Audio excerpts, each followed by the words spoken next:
Célébration de la Journée internationale de la paix ce 21 septembre 2023. Au Gabon, l'événement a eu lieu dans un contexte particulier, celui de la transition, avec comme thème national l'implication des femmes dans la consolidation de la paix dans le processus de la transition. Occasion pour Challenge Femmes Démocratie au féminin de réaffirmer son soutien au comité pour la transition et la restitution des institutions et rappeler la place de la femme dans les sphères décisionnelles au Gabon, car faiseuse de paix. Quel est le rôle des femmes faiseuses de paix pendant la transition? Et surtout que le thème international est basé, selon notre entendement, sur la gestion de l'information, les objectifs mondiaux. La gestion de l'information, comment la femme doit contribuer à ce que nous puissions gérer ces informations. Nous voyons ce qui se passe dans les réseaux sociaux. La société civile joue le rôle de complémentaire à l'action gouvernementale. Et pour se faire entendre, c'est toujours la société civile qui fait sortir plus haut ce qui se fait plus bas. Et la résolution 1325 est donc le résultat de la manifestation.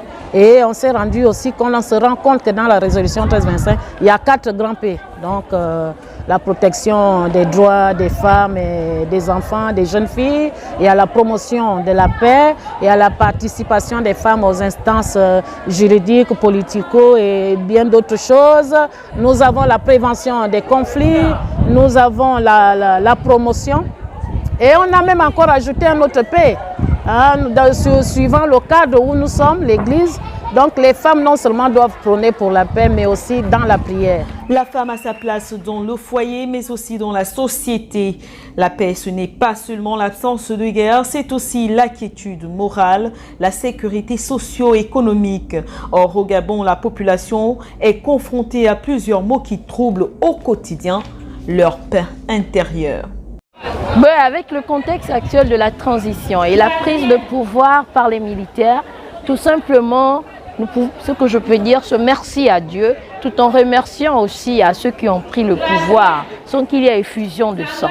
Parce que c'est aussi cela la paix. Tout en invitant les autorités de la transition, les Gabonais de tous bords et tous ceux qui résident au Gabon à ce qu'on appelle la maturité citoyenne.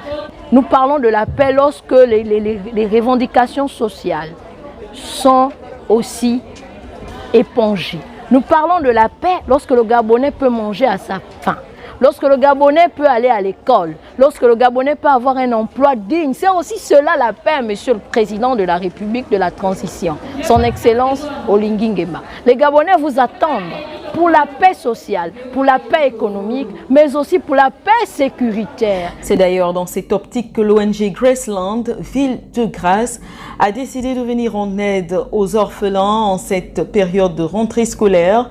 Quelques fournitures ont été offertes ce jour, mais insuffisants, car les besoins et la vision étant grands. Vous consolidez ici la paix dans cette nation.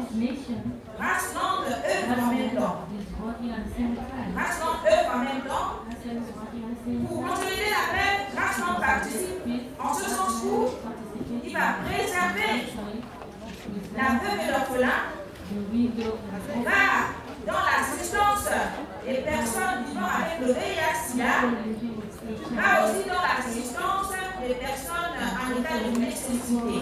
Beaucoup de textes et de lois ont été faits et ratifiés par le Gabon pour donner les droits à chacun d'être des citoyens sans visage et sans nom, notamment la Charte de la démocratie, la Déclaration universelle des droits de l'homme, la Résolution 1325, pour ne citer que cela, qui traite aussi des questions du genre afin de promouvoir la paix dans le monde.